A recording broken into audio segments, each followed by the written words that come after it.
This week on the Met Report, food trucks compete for your business and a marathon lights up Denver. Also, Mayor Hancock comes to Metro to spread innovation. All this and more coming up on the Met Report.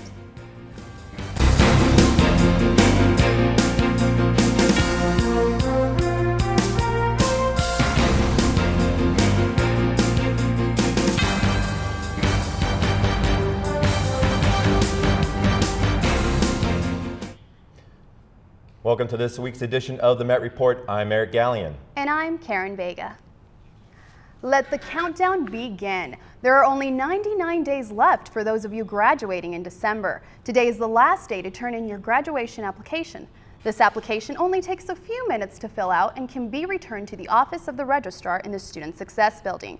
If you have any questions about graduation, visit msudenver.edu/commencement. The website has graduation checklists, deadline information, and much more. You can also call the registrar's office at 303-556-3985 to talk to someone directly.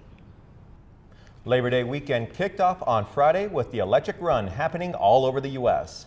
Denver's Electric Run was a 5K and featured a wonderland of lights and glow sticks. The event partnered with the Special Olympics Committee of Colorado to make all dreams come true. The runners participating set examples and showed that the mind, body, and soul are connected. The run also promoted having a healthy body while having fun in a drug-free environment. Students also got a chance to enjoy their time on campus after the Labor Day weekend. The Center for Innovation hosted the Own It event at the Student Success Courtyard. On Wednesday, the event featured student entrepreneurs, models, and local musicians. Students showed up to support these creative businesses and celebrated their success.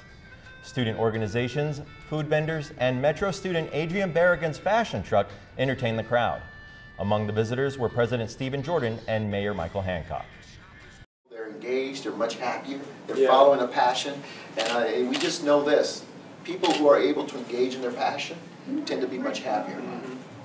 A federal judge has ordered 2 Denver Steak and Shake restaurants to shut down immediately after favoring the national chain's request. The corporate officials argued that the franchise owners were charging too much for menu items. The owners claimed that the corporate office had previously approved the price changes. The ruling is expected to take effect when Steak and Shake files a $50,000 bond. The closest Steak and Shake to satisfy your cravings is now 60 miles away in Colorado Springs. Steak and Shake isn't the only restaurant currently facing troubles. Higher wages and unionization were in the minds of thousands last Thursday in one of the largest fast food strikes of all time. The strike took place in over 50 cities nationwide, including Denver. McDonald's, Burger King, and Wendy's were just a few of the chains involved. The minimum wage currently sits at $7.25 an hour, and workers hope to double that amount. According to MSNBC, if the appeal for higher pay is granted, it would effectively wipe out a substantial chunk of what is called the low-wage economy. As restaurants see a decline in sales, food vendors are cashing in on campus last week. The Food Truck Showdown Hiteraria and Kellen Stone brings you the sights and sounds of the event. Hi, I'm John Caton. I'm with Pot Kettle Black Food Truck. I'm the owner of Crop Spot Gourmet Food Truck. We are Saj Mediterranean Grill. So we're here at the Food Truck Showdown on the Florida campus. Good turnout. Lots of happy people here today. I think we make it from scratch, you know? That's what means scratch. We say the bread fresh. We have the falafel stuff from scratch. Slow cooked gourmet cuisine. So it's all about slow cooking proteins and then layering it over grains, topping it with signature sauces. So we customize the individual person each time you come to our shop. We do southern inspired, locally sourced food. Try to get as much from local farms and dairies and stuff like that as possible. A lot of our food is, we do a lot of pulled pork. We do a little bit of Cajun catfish tacos. They're both really good, but I think I like the Saj better, and then I really feel like everyone knows Mr. Bear too. This is huge for us. It's a very, very big win. We've been down at the Metro State campus for many years, and we've got quite a big following. From my understanding, it was a very, very close race, but we are honored and privileged and very proud to be able to come down here to the area campus and feed the students. So good for us, good for everybody. You know, Eric, all this food talk is definitely making me hungry. Well, why don't we just take a few minutes and grab a quick bite to eat? I'm with you. All right. Well, coming up after the break, the Olympics are dropping one of their oldest sports. Find out which one. And Myles Potter talks Roadrunner soccer. We'll be right back.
Welcome back to the Met Report.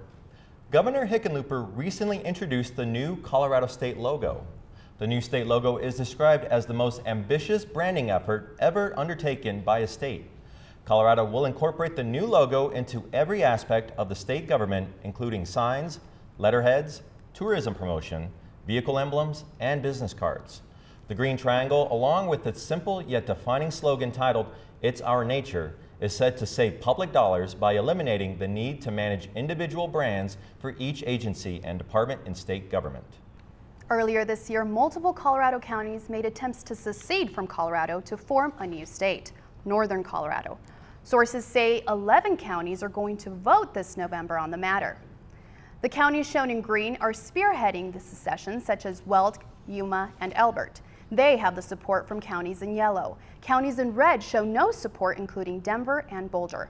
Blue show some support but are not likely to vote. White counties remain neutral. If the vote passes at the county level, the state Congress and governor will then vote. The U.S. Congress votes on it if it passes the state level. West Virginia was the last state to secede from another state back in 1861. The new state may not include Colorado's newest amendment into legislation. Coloradans have kept a close eye on the federal government's reaction to the recent passing of Amendment 64. The controversial law legalizes the recreational use of marijuana to citizens above the age of 21. Attorney General Eric Holder notified Governor Hickenlooper to inform him that federal authorities will not impede on the bill. Amendment 64 co-author Brian Vicente thinks this is a positive move by the federal government. Vicente says that he is thrilled with the government standing aside and allowing Colorado to move forward with the regulation of marijuana. A drastic change is coming to the 2020 Olympic Games. Jeffrey Will has more. Wrestling, the oldest Olympic sport, has lost its spot as a core sport. The International Olympic Committee released a statement saying that wrestling will not be included as a core sport for the 2020 Olympics and is now vying for inclusion along with baseball, softball, and roller sports.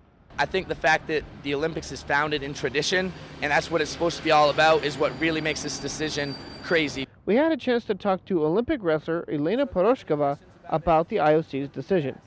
Honestly, I think I can speak for everybody. We all thought it was a bad joke at first. I saw it on Facebook the first time, and I thought it was a bad rumor. But then when I started clicking on the links, I was like, oh wow, this looks pretty legitimate. So I don't know. It still shocks. I think everybody. People who don't even wrestle think it's kind of weird. I think that wrestling is being taken out since it was an original sport. The IOC meets in Argentina from September 7th to the 10th for the 125th session to decide what sports will be included in the 2020 Olympic Games. The Met Report will keep you posted as more develops. For the Met Report, I'm Jeffrey Will. Fans may not see changes in the next Summer Olympics, but with the Winter Olympics quickly approaching, so is a controversy. Sochi, Russia hosts the 2014 Winter Games. With the recent bill Russian President Vladimir Putin signed, the GLBT athletes and supporters may not make an appearance. Russia now bans propaganda of non-traditional sexual relations to minors. One Russian lawmaker has stated that this new gay propaganda law will be enforced during the Games, and both spectators and athletes may be subject to persecution. However, the International Olympic Committee has said that the Russian government assured them that all athletes and spectators would be safe from arrest. While some are boycotting the 2014 Olympic Games, other GLBT athletes, such as openly gay speed skater Blake Skiloerup, have pledged to wear rainbow pins during the Games. I think it's great that athletes are standing up for themselves. I think so. I think this is definitely important in this day and age, for sure. Absolutely. And well, coming up after the break, Britney Carter brings us the latest in the entertainment world, and Myles Potter talks Met Report sports. But first, Kevin Hall has a 5-day weather report. How's next week looking, Kevin? Well, I think we're all ready for that 90-degree weather to be out of Colorado, and there is some relief in sight. As we take a look over on the western slope, we see that it is going to be a little bit cooler, mid to high 80s. There will be a chance to get up to 90 degrees, so be ready for that. Keep that air conditioner running. And over in Lamar, it's always hot there, let's be honest. 98 might approach 100, so if you're living out in the eastern plains, just stay indoors. And as we move on to Sunday, we see that it is going to be a little bit cooler. Maybe a slight temperature drop here and there, such as Denver. It's going to be 87 Boulder, but still reaching 90-degree temperatures out in DIA. As we move out to our 5-day forecast, we see that there's going to be a couple chances for thunderstorms early in the week on Monday and Tuesday, mid-70s. So open up those windows. It's going to be a lot cooler compared to what it has been. 75 on Wednesday, and as we get closer to the weekend, it's going to get sunnier and a little bit warmer, but still mid to low 80s. That's going to do it for this week's weather. I'm Kevin Hall, and we'll see you after the break.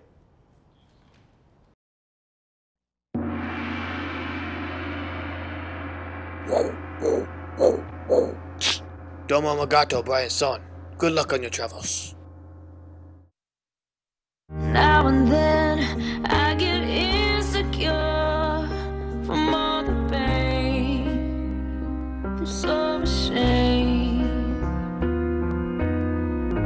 I am beautiful, no matter what they say. Words can't bring me down.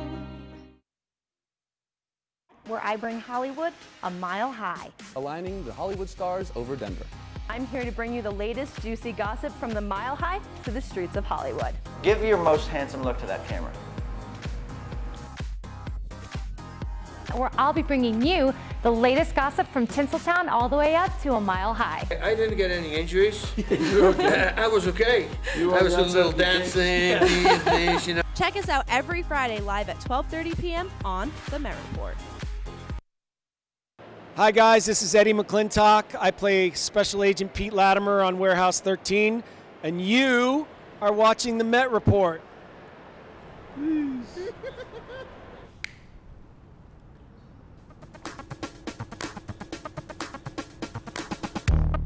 Welcome back. Now Britney Carter dishes out the latest entertainment.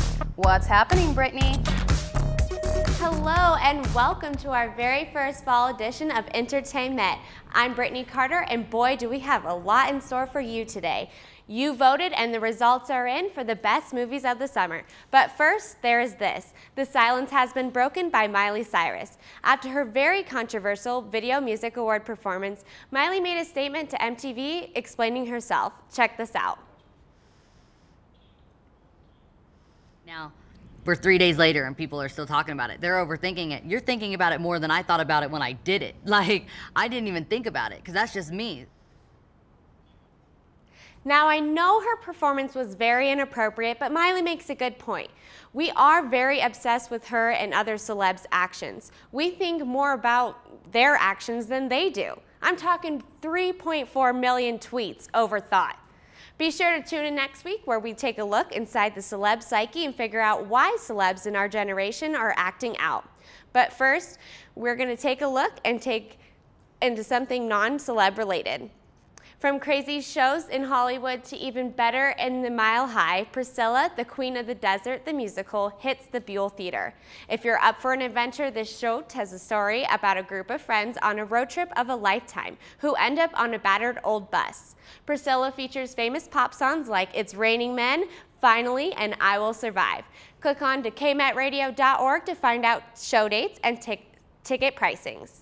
A new musical is also hitting Denver is The Kid. This fun and interactive musical tells a story about the star of the show, Joey McIntyre, the former member of New Kids on the Block. He takes the audience on a 3-decade journey of stage dreams. Here's an exclusive look at Joey and what he brings into the theater. I bring a pop world element to it that is cool to bring into the theater, but at the same time there is a theater community and there is a way to do things and a way to work it out. There is a craft. The show runs through September 15th, and for more information on student tickets and the full interview, visit kmetradio.org. Now, the moment we've all been waiting for, the winners of the best movies of the summer. First, we start with the movie that I thought was really going to take the win. The Heat, starring Sandra Bullock and McCarthy, sadly wasn't the most popular, but came in last. Moving up to the top, it was a close call, but We Are the Millers took second.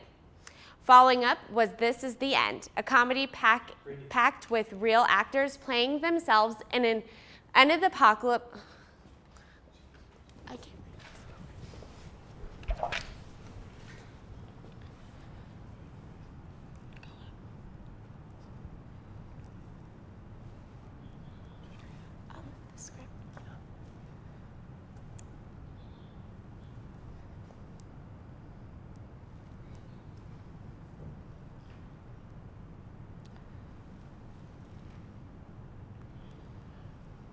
Well, I don't know about you guys, but my ultimate summer fave movie was We're the Millers. That was so funny.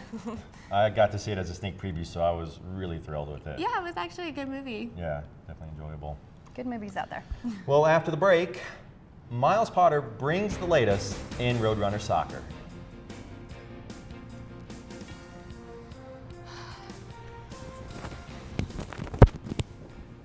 All night long and do it all again so I can find my way back home. The sun seems to shine a little less since you've been gone. You were the one I wanted. Don't stray, don't ever go away. I'll just smile and everyone will wanna go with it. Oh.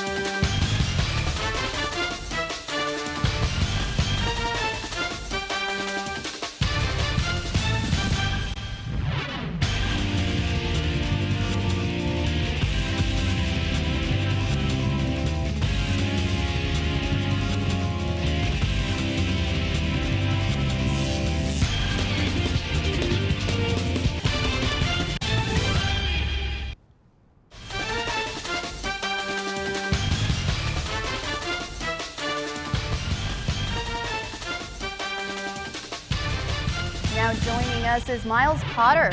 Fall sports are just kicking in. How are the teams looking, Myles? So far, so good, Karen.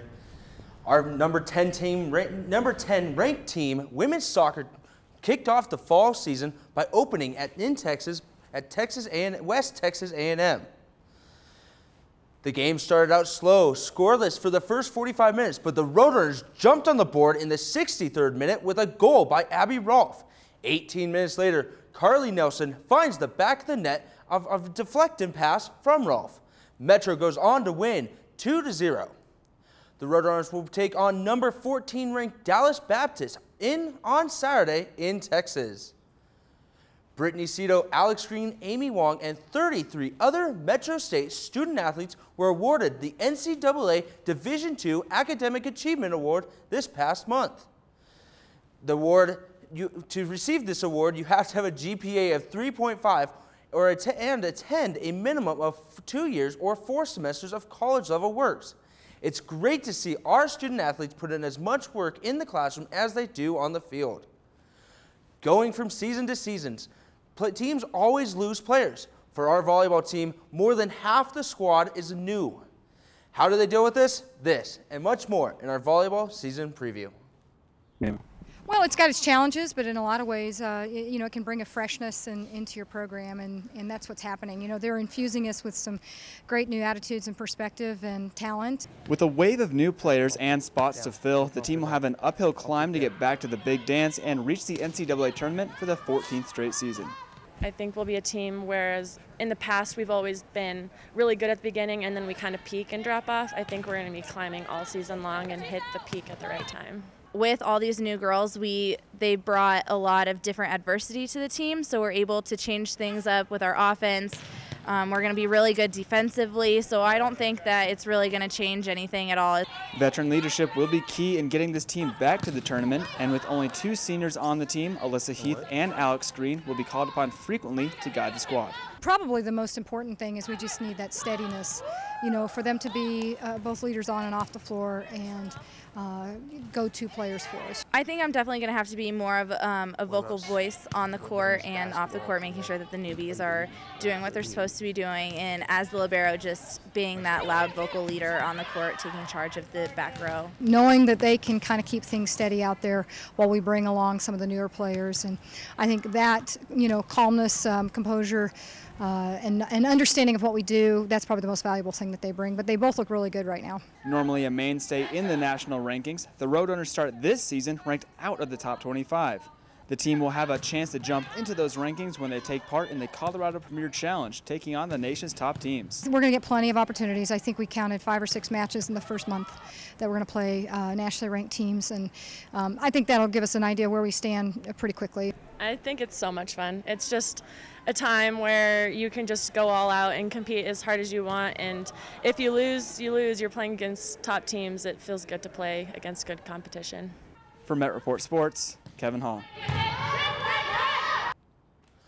Volleyball opens the season today against Cal State East Bay in Oregon, and we'll be back in Denver next Friday to host the Colorado Premier Challenge. Men's soccer was voted to the coaches as to finish 3rd in the RMAC. After a 12-7 overall record from last season, Coach Parson looks to improve on that by returning to the NCAA tournament. Some key players returning for Roadrunners is Andrew Mejia, the 2012 first-team All-RMAC defender, and Danny Arubula, the 2012 RMAC Freshman of the Year. Coach Parson returns for his 10th season at the helm, and we caught up with him to talk about the upcoming season. It's a battle day in and day out, and I mean, if you look at if you look at the scores from last year, there were very, very, very few blowouts, across the league, even from.